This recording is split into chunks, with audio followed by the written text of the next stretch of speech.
The new, not this one. No, this is not A7S III, this is A7 III. But yes, on this, the A7 III's new bigger brother, A7S III. And we're going to talk about it, things I like about it, and things you should know. Again, no, this is not A7S III. I wish it was a A7S III. Right now, pretty sure a lot of you guys already know the full specs of the A7S III camera since we've been waiting for 5 years. And people just waited and waited and waited and waited until 2020. Yeah, what a year actually, 2020. I was planning to release a video on the day. I don't really want to repeat again because pretty much every single videos are pretty much the same. I want to express my own impressions of the camera, let you know the things you guys should know, the things that I like the most, and the things I don't like the most, or the things I like to see Sony to get improved on their new cameras or on their, the A7 III, A7S III. So first, of course, is that multi-angle articulating touch screen. Finally, when Sony first released ZV-1 camera, I know their future cameras will be adapted with that same sort of articulating screen that was on the ZV-1. I wasn't so surprised on that had the same screens on the A7 III. I'm pretty sure the A7 IV, all the future cameras, A7S III cameras will have the same screen. That is extremely convenient for a lot of scenarios. Of course, first one will be good for vloggers. When you're shooting yourself, you can actually see the screen. People like us like to do video making or filmmaking. When you're shooting in different angles, maybe upside down, bird's eye views, whatever that angle is. So now that screen you can flip out to different angles. You finally can see it. Before on the A7 III, you're not able to do it. For example, if I was doing a bird's eye shoot, I cannot see the screen. It was like that. Let's just not mention it. And next is the picture quality. 4K up to 120 frames per second, not just 4K 60, because before we were always talking about 4K 60, the Blackmagic Cinema Pocket 4K shoots 4K 60, and people are excited about that cameras. Or even the cell phone camera can shoot 4K 60. People got excited because, 4K 60, you can starting to enter in that slow motion territory in 4K. And now Sony gave us 4K 120, 240 frames per second in Full HD mode with 1080p. You have to shoot that in SNQ mode. You cannot shoot that in a normal mode, which including the sound. SNQ is a slow motion, a slow and quick setting.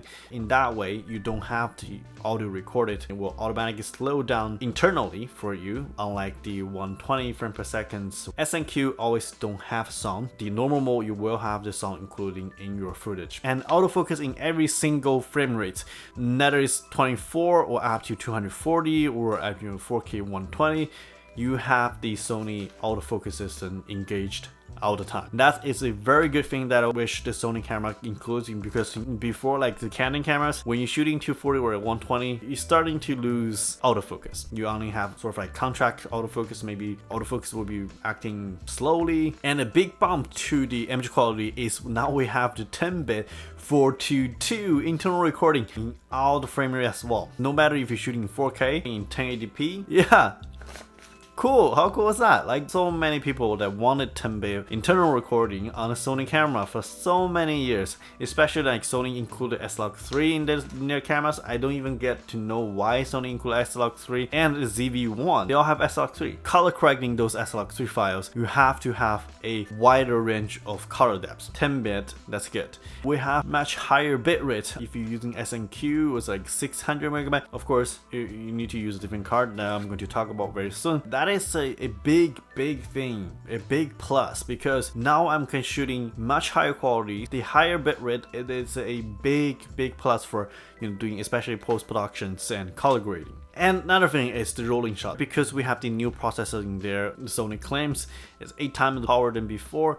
It had a much faster readout speed, but however, that sensor is still a 4K sensor. I would think that will be still the same sensor that they used on A7S II, a slightly improvement maybe. Plus, a better processor to work with that sensor, so give you better result. When you're shooting 4K, it's just 4K to 4K 1:1 ratio. It's not like the sensor on the A7 III using 6K sensor to 4K, and A7S III is just 4K to 4K. Because we have higher bit rates on the A7S III. On the A7 III, we're only getting maximum of 100 megabyte per second bit rate on the 4K 1080p 120 frames per second. On the A7S III, it's much bigger. So at least I think 280 or 200, at least double the bit rate. I'm very interesting to see in the future when I got my A7S III on my hand, test it out. Over that, so on the A7 III, when you're shooting 4K, because it was downsampling from 6K, so still able to crop the image without losing too much of image qualities. But when you're shooting A7S III, because 1:1 4K, when you crop in, it's not 4K anymore. You lose the qualities compared to the A7 III. However,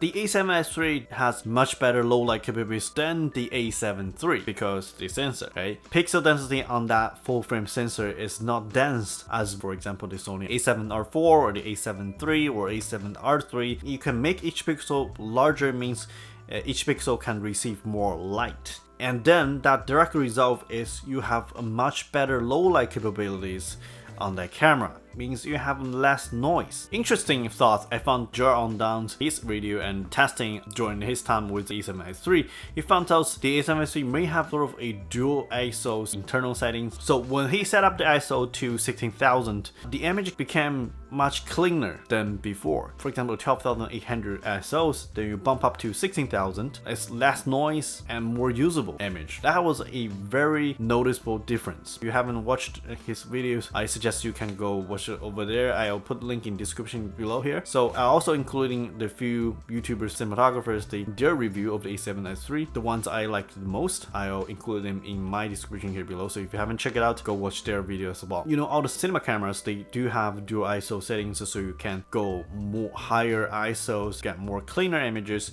But on the A7S III, it just happened. It didn't say it was dual ISO settings, but it just feels like, because one native ISOs maybe 640, one was at 16,000. Combined with those ISOs, you get balanced, cleaner images than, you know, native ISOs at 12,800. So that was a very interesting thing. No overheating issues. Well, sort of. Because everybody's talking about the A7S III, there's no overheating, they're never gonna overheat. I don't believe that. Just to be honest, we've seen how terrible on the R5, even our R6 overheats as well. Sony was used to be the one that packed a lot of features and you just suddenly get overheats. I still remember the RX100 Mark V or Mark IV was first announced, including 4K, and the A6300, and had massive overheating. The camera can barely hold up to maybe like 10 minutes or like 5 minutes of 4K recording. Then you need like 30 minutes to cool down. Since the A7 III is much better. In 4K, I've tested out on the A7 III, you can record that on 4K 24 frames per second pretty much as long as you want it to be. It says no recording limit. It actually had recording limit, it's just not a 30-minute recording limit. 4K 120 frames per second, I'm pretty sure the camera still overheats. Sony have a sort of like mechanism, a setting you can set the temperature protection or temperature warning too high. The camera allows the temperature go higher than it would normally did. So that was Sony's approach. So you let the camera to overheat a little bit, but without shutting the camera down up to a really hot temperature, then it was starting to shut down itself. I'm not suggesting you to using that camera in extreme hot situation. I'm pretty sure if you putting that camera directly under the sunlight where you're working in a pretty hot environment, the camera will overheat. It's just no overheating issues, sort of. Okay, and the next thing is the improved color science. There's one thing I'm excited because the Sony finally brings up the SONY tones from its cinema camera to the A7S III. Well, not exactly the same color science from their cinema cameras, but it was adopted from the cinema camera, the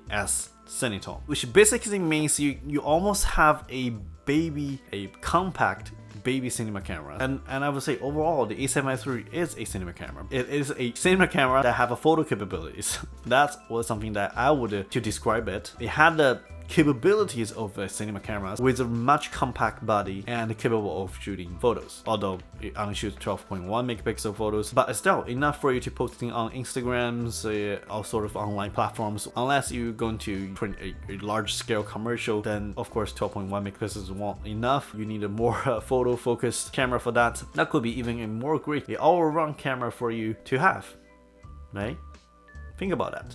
And next, that was something I wasn't expecting Sony to do, but surprisingly Sony actually did it, is to give us a brand new menu system on their camera. So thanks Sony, that every single of us need to learn that menu system again. So the new one is much easier for navigating through the whole menu system, and you get to know what's the previous menu category that is, and then you can select a different function or going to a different page, going to different settings. So that is an easier, cleaner navigating menu that Sony brought out to us. So big thumbs up, Sony, good job, thank you. Okay, so that's everything about the Sony A7S III camera. The 6 main things that I liked about. I was happy to see if Sony put these features or improved those features on the A7S III. Like the first one was the flip up screen and the video capabilities and the video image qualities that I record on that A7S III. How amazing the low light capability is on that camera.